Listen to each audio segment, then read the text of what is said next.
ನಮಸ್ಕಾರ, ನೆಕ್ಸ್ಟ್ ನ್ಯೂಸ್ಗೆ ಸ್ವಾಗತ. ನಾನು ಪ್ರೀತಿಕಾ ಬಂಗೇರ. 5 ವರ್ಷ ಸಂಪೂರ್ಣವಾಗಿ ಸಿಎಂ ಆಗಿ ಅಧಿಕಾರ ಅನುಭವಿಸಿದ ಸಿದ್ದರಾಮಯ್ಯ ಈಗ ಎರಡನೇ ಬಾರಿ ಸಿಎಂ ಆದರೂ ಕುರ್ಚಿಯ ಕಚ್ಚಾಟದಲ್ಲಿ ಸಿಲುಕಿದ್ದಾರೆ.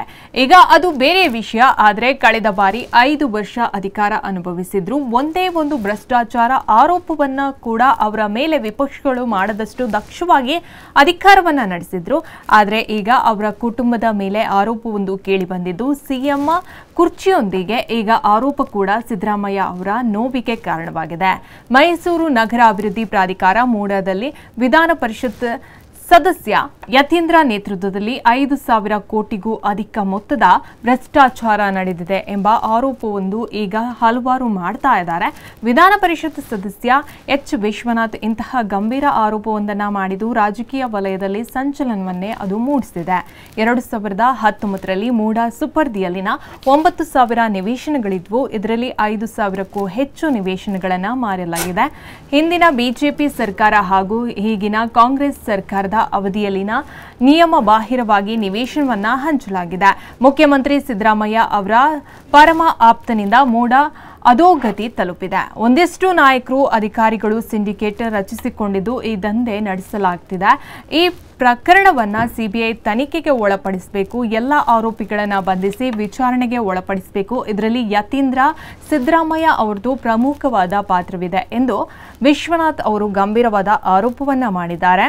ವಿಧಾನ ಪರಿಷತ್ ಸದಸ್ಯ ಸಿಎನ್ ಮಂಜೇಗೌಡ ಅವರ ಕಡತಗಳನ್ನು ಇಟ್ಟುಕೊಂಡು ಮೂಡಾ ಕಚೇರಿಗೆ ಅಲೆದಾಡ್ತಾ ಇದ್ದಾರೆ.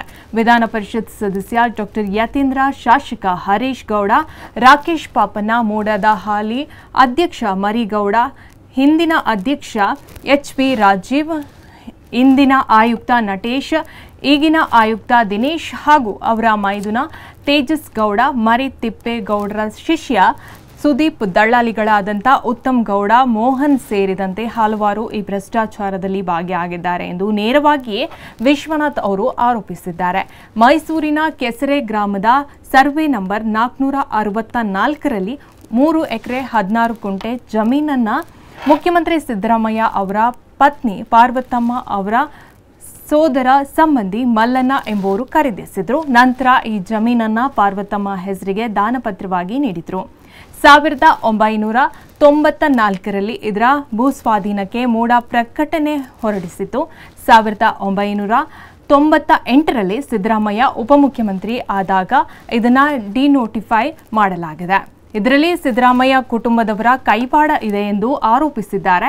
ಈಗ ಸಿಎಂ ಸಿದ್ದರಾಮಯ್ಯ ವಿರುದ್ಧ ವಿಪಕ್ಷ ನಾಯಕ ಆರ್ ಅಶೋಕ್ ವಾಗ್ದಾಳಿ ನಡೆಸಿದ್ದಾರೆ. ಅಲ್ಲದೆ ಪ್ರಶ್ನೆಗಳನ್ನು ಮುಂದಿಟ್ಟಿದ್ದಾರೆ.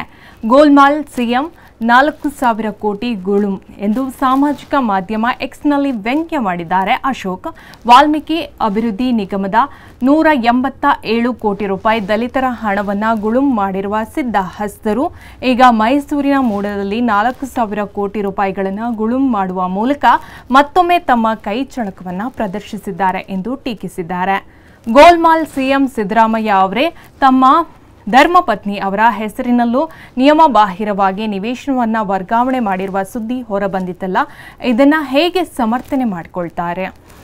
ಆರೋಪ ಕೇಳಿ ಬಂದಿರುವ ಮೂಡಾ ಅಧಿಕಾರಿಗಳನ್ನು ಅಮಾನತು ಮಾಡಲೇ ಕೇವಲ ವರ್ಗಾವಣೆ ಮಾಡಿ ಕೈ ತೊಳೆದುಕೊಂಡಿದ್ದಿರಲ್ಲ, ಯಾರನ್ನ ರಕ್ಷಣೆ ಮಾಡಲು ಹೊರಟಿದ್ದೀರಿ ಎಂದು ಅಶೋಕ್ ಪ್ರಶ್ನಿಸಿದ್ದಾರೆ. ಅಲ್ಲದೆ ಈ ಪ್ರಕರಣವನ್ನು ಸಿಬಿಐಗೆ ವಹಿಸಬೇಕು ಎಂದು ಕೂಡ ಮನವಿಯನ್ನ ಮಾಡಿದ್ದಾರೆ. ಸಚಿವ ಸಂಪುಟದ ಅನುಮತಿ ಪಡೆಯದೆ ಮನಸ್ಸಿಗೆ ಬಂದಂತೆ ನಿವೇಶನ ನೀಡಲು ಅನುಮತಿ ನೀಡಿದ್ದು ಯಾರು? ನಿಮ್ಮ ತವರು ಜಿಲ್ಲೆಯಲ್ಲಿ ಸ್ವಂತ ಊರಿನಲ್ಲಿ ತಮ್ಮ ಆಪ್ತರು ಸಚಿವರ ಇಲಾಖೆಯಲ್ಲಿ ಇಂಥದ್ದೊಂದು ಬೃಹತ್ ಹಗರಣ ನಿಮ್ಮ ಗಮನಕ್ಕೆ ಬಾರದೆ ತಮ್ಮ ಕೈವಾಡ ಇಲ್ಲದೆ ನಡೆಯಲು ಸಾಧ್ಯವೇ ಎಂದು ಅಶೋಕ್ ಅವರು ಪ್ರಶ್ನಿಸಿದ್ದಾರೆ. ಈ ಆರೋಪ ಸಿಎಂ ಸಿದ್ದರಾಮಯ್ಯ ಹಾಗೂ ಕುಟುಂಬಕ್ಕೆ ಸಂಕಷ್ಟ ತಂದಿಡಲಿದೆ ಅಥವಾ ಇದು ಕೇವಲ ರಾಜಕೀಯ ಆರೋಪವಷ್ಟೇನಾ ಎಂಬುದನ್ನು ಕಾದು ನೋಡಬೇಕಾಗಿದೆ.